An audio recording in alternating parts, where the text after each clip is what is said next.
Sige po, pasalamat tayo sa ating Panginoon.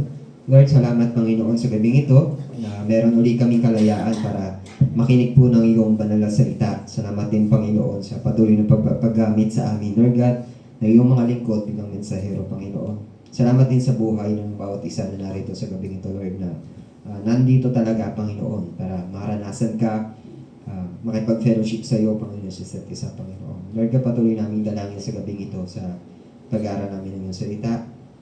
Makubad po kami ng banal na Espiritu, turuan kami, Panginoon. Maraming salamat po. Ito po kami sa matalan sa tayong pangalan ni Jesus. Amen. Sige po, makipagbukas po kayo sa akin sa aklat po ng Ezekiel. Ezekiel chapter 22. Basahin po natin yung buong chapter. Ezekiel chapter 22.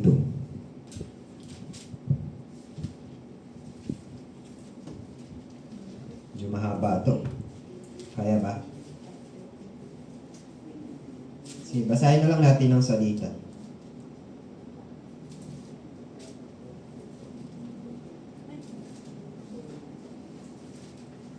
Ezekiel chapter 22.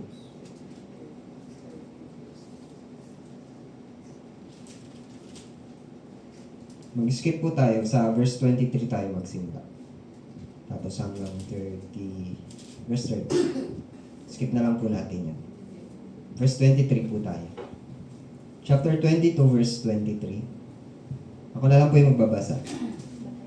Muling nagsalita sa akin si Yahweh, Ezekiel, anak ng tao, sabihin mo sa mga Israelita na ang lupain ay marumi dahil sa kanilang kasalanan, kaya paparusahan ko ito dahil sa pagkapuot ko. Verse 25, ang mga pinuno niya ay parang leyong umuungan habang nilalaba ang kanyang biktima. Pumapatay sila ng maraming tao, nananamsam ng mga kayamanan, at maraming babae ang nabalo dahil sa kanila. Ang mga utos ko'y nilabag ng kanilang mga pari, winalang halaga nila ang mga bagay na itinalaga para sa akin. Pinagsama-sama na nila ang sagrado at ang karaniwang mga bagay. Hindi na rin nila itinuro kung alin ang malinis at kung alin ang marumi. Winalang halaga nila ang araw ng pamamahinga dahil dito hindi na rin nila ako iginagalang. Ang mga pinuno nila ay parang hayok na asong gubat kung lumapa ng kanilang biktima. Sila'y walang awang pumapatay upang yumaman. Pinagtatakpan pa ng mga propeta ang ganitong kasamaan, tulad ng maruming pader na pinipinturahan ng kalburo. Mga huwad ang kanilang pangitain at pawang kasinungalingan ang kanilang ipinapahayag. Sinasabi nilang ito ang pinapasabi ni Yahweh, kahit hindi ko ipinapasabi. Verse 29, ang mayayaman ay nandadaya at nagnanakaw. Inaapi nila mahirap at walang tigil ang paghudhod sa mga taga-ibang bayan. Humanap ako ng isang taong makapaglalagay ng pader upang ipagsanggalang ang lungsod sa araw na ibuhos ko ang aking puot, ngunit wala akong makita. Verse 31, kaya ibubuhos ko na sa kanila ang nag-aalab kong puot at sila'y aking lilipunin. Sisingilin ko na sila sa masasama nilang gawa. Pinagpala po ng Panginoon pagbasa ng kanyang salita. Familiar po yung binasa natin. Dun sa bandang verse 29. Ang mayayaman ay nandadaya at nagnanakaw. Familiar? Pero hindi po yan yung pag-uusapan natin ngayong gabi. So tapos na po natin yung series natin dun sa about revival. For sure, na-revive na tayo. Na-revive na ba tayo? So ngayon naman po ang series natin ngayong September po is about intercession. At ngayong gabi po, ito po yung pag-aaralan natin. The Call of an Intercessor. Mag-PowerPoint ako natin. Standing in the Gap. Yan po yung ating series. Standing in the Gap, the Call of an Intercessor. Ano ibig sabihin po ng intercession? Sino po yung nakakaintindi pag sinabing intercessor? O sino na lang yung hindi? Naiintindihan niyo sa ng intercessor? Ibig sabihin po ng intercessor, tagapamagitan. Tagapamagitan. So, kung titignan po natin yung ating mundo ngayon, hindi na po tayo mahihirapang makita yung kalagayan, no? Na napakaraming pamilyang sira, laganap yung violence o yung krimen. Hindi ko alam kung laganap pa yung addiction kasi hindi na nababalita. Pero for sure, laganap pa rin yung addiction. Immorality. Napakadali na po ng kasalanan na yan. One click away na lang ng immorality. At pati na rin po yung panlalamig ng maraming Kristiyano. Ayan po yung mga kalagayan ng panahon natin ngayon, ng mundo natin ngayon. Laganap ang broken families, violence, addiction, immorality at panlalamig ng mga Kristiyano. At yung pinakamainit sa panahon natin ngayon, yung corruption. No? So kung doon sa binasa natin kanina sa Ezekiel, hindi tayo nalalayo doon sa panahon ni Ezekiel. Tama po? Ang sabi doon na laganap din doon, maging yung mga pare at mga propeta, naging mga bulaan sila ng panahon na yun, naging mga sinungaling. At marami pong mayayaman yung nagnanakaw sa may hirap. So nangyayari na pala yun noon pa. At sabi doon ng Panginoon sa chapter 30, naghahanap siya ng mamamagitan, pero wala siya nakita. So I sought for a man among them who would make a wall and stand in the gap before me on behalf of the land, that I should not destroy it, but I found no one. So yung picture, merong judgment na ibibigay ang Panginoon sa bansang Israel dahil sa kanilang mga kasalanan. Then ang Lord parang nagbibigay pa siya ng pagkakataon para magsisi yung bayang Israel. Naghahanap siya ng isang mag-i-intercede o mananalangin para dun sa kapatawaran ng kanilang kasalanan. So yun po yung trabaho ng isang tagapamagitan. Alam niyo po, napakasakit pakinggan na ang Diyos pa rin yung naghahanap ng taong willing, no, na tumayo sa pagitan ng kanyang galit at ng makasalanang bayan. Napakasakit po pakinggan nun dahil imbis na tayo yung dapat gumagawa nun, tayo yung namamagitan, dahil alam nating may galit ang Diyos, may judgment ang Lord sa isang makasalanang bayan, hindi natin ginagawa, ang Diyos bang naghahanap. Pero sabi doon, wala siyang nakita. Pag naghanap po kaya ang Panginoon ngayong gabi, dito sa atin, sa JCCF, nakikita kaya siyang tagapamagitan. Alam niyo po, madalas gusto natin ng revival, gusto natin ng pagbabago sa pamilya, gusto natin ng kaligtasan ng mga mahal natin sa buhay. Pero ang tanong, sino ang willing magbigay ng oras? Sino ang willing magbigay ng puso?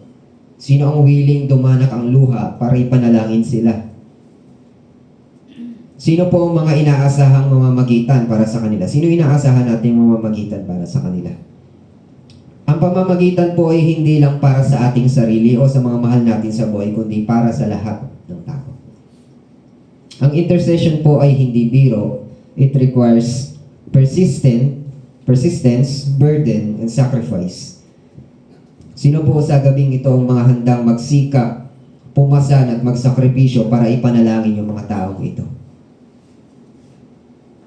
Meron ba tayong mga mahal sa buhay na nasa bingit ngayon ng judgment ng Panginoon?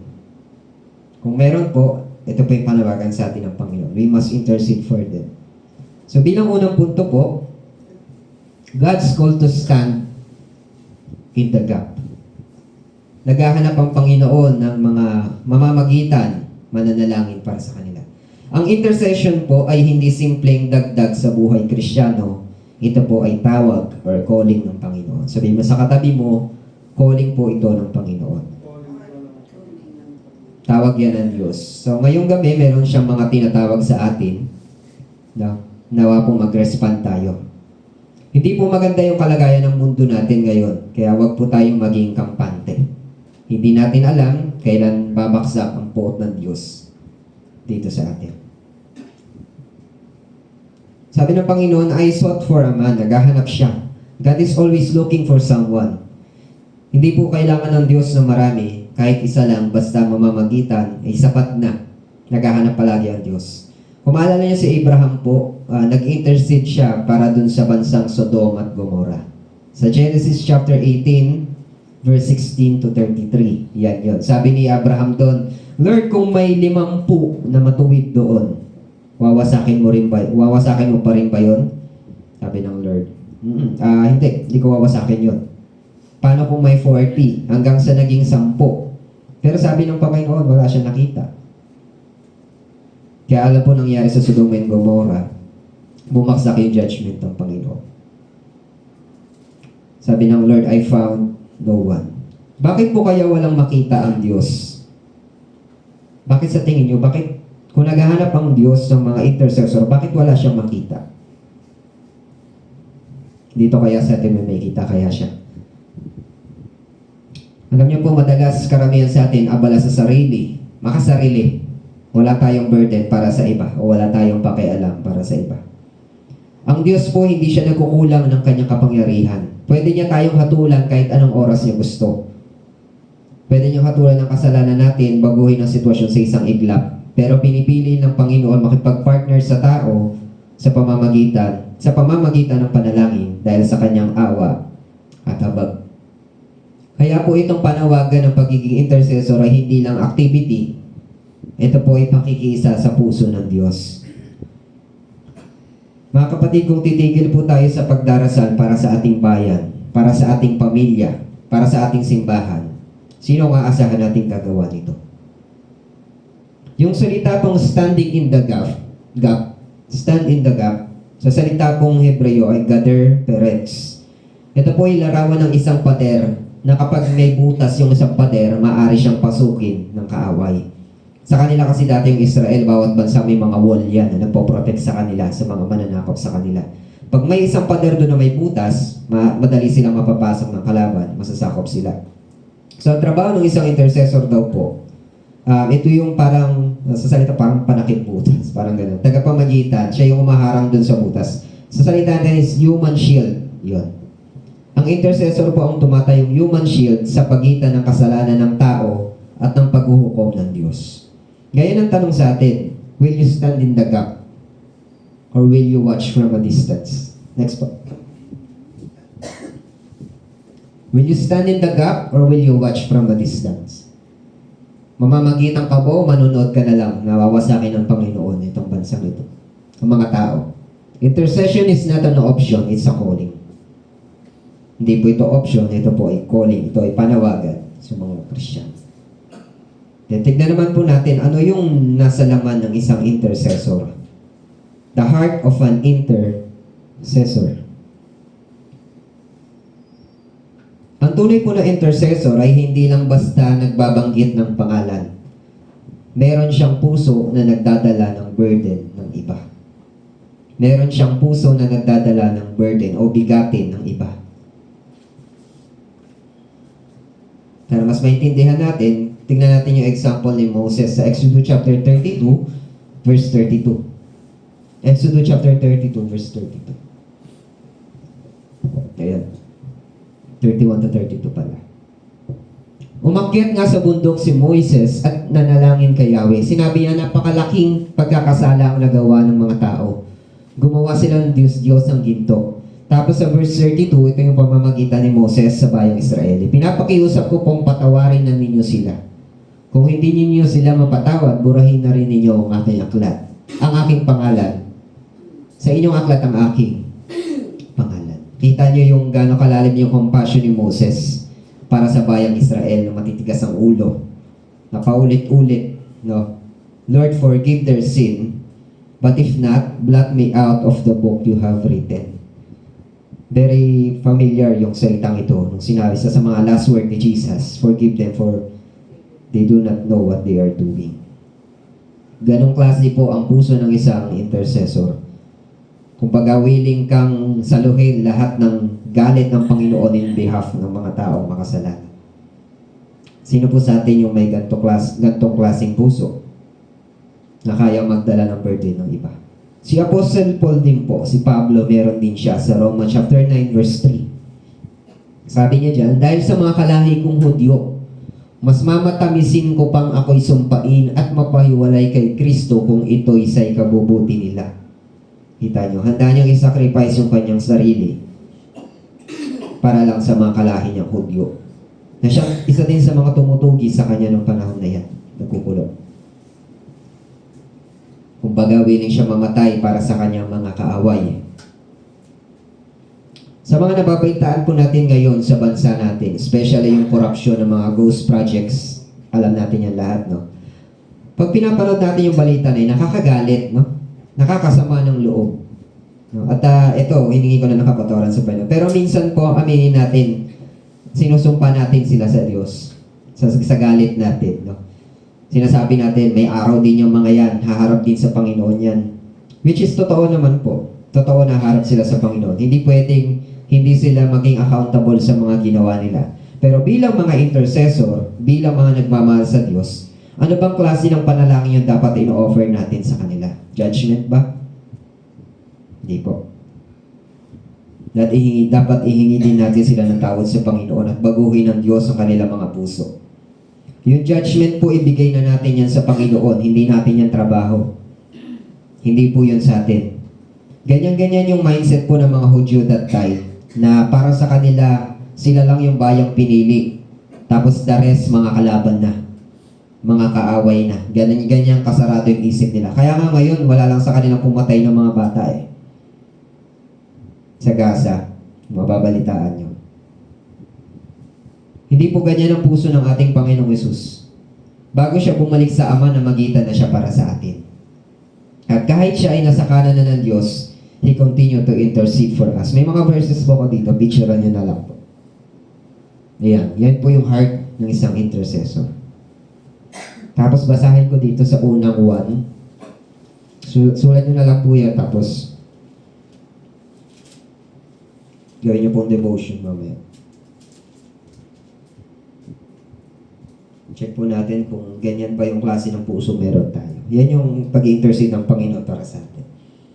Tapos sa John unang 1, chapter 2, verse 1. Sabi po dito, mga anak, isinusulat ko ito sa inyo upang wag kayong magkasala. Ngunit kung magkasala man ang sino man, may tagapagtanggol tayo sa Ama, si Jesucristo ang matuwid. Sa mga nagkakasala po, meron tayong advocate, meron tayong tagapagtanggol, which is si Jesus Christ. At yan po yung puso ng ating Panginoon na dapat taglay din natin.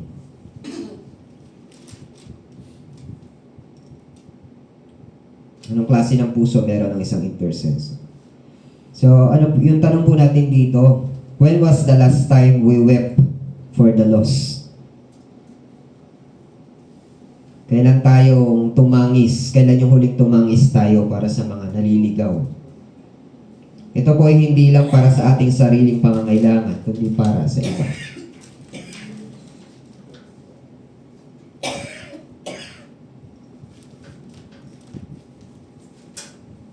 Bilang pangatlo po, panghuli, the responsibility of every believer. Being an intercessor ay responsibilidad po ng bawat isang Kristiyano. Sabihin mo sa katabi mo, responsibilidad mo yan. Bigat, no? Inatang agad sa atin. So, pag sinabi po bang responsibilidad, tinatalikuran ba yon? Hindi. Pag sinabi po bang responsibilidad, binabaliwala. Pag responsibilidad, dapat ginagawa. Marami po nagsasabi yung intercession po para lang yan sa mga pastor. Pero sabi nga ni Pablo sa unang Timoteo chapter 2 verse 1, una sa lahat, ipinapakiusap kong idulog ninyo sa Diyos ang inyong mga kahilingan, panalangin, pagsamo, at pasasalamat para sa mga piling tao. Ano po yung sabi dyan? Para sa mga taong mahal mo lang, para sa lahat ng tao. Pansinin niyo yung sabi dyan, una sa lahat. No? Dahil po ang intercession ay priority ng church. Priority ang intercession sa buhay po ng isang church. Kapag ka ang church po ba hindi nagpipray o hindi nagpipray, hindi nag-intercede, matatawag pa ba siyang church? Ano po ba yung church? Building po ba ito? Tayong mga tao, tayong mga Kristiyano. So kapag ka ang isang Kristiyano po hindi namamagitan o hindi nag-intercede, matatawag ba siyang Kristiyano? Yan po yung mga tanong natin. So sabi ni Jesus sa John unang 1, chapter 4, verse 20, ang hindi umiibig sa kanyang kapatid na kanyang nakikita ay hindi maaaring umibig sa Diyos na hindi niya nakikita. Hindi natin pwedeng i-claim na mahal natin ang Panginoon pero wala tayong pakialam sa iba. Sabi ng unang Pedro chapter 2, verse 9, you are a chosen generation, a royal priesthood, mga maharlikang pari. Ang role po ng isang pare ay mag-represent ng tao before God. Now, kung tayo po ang royal priesthood, ibig sabihin lahat tayo may responsibility na maging intercessor. Sabihin mo ulit sa katabi mo, responsibilidad mo yan. Hindi po natin kailangan maging magpastor para manalangin, hindi natin kailangan ng title. Ang kailangan mo ay puso at pananampalataya.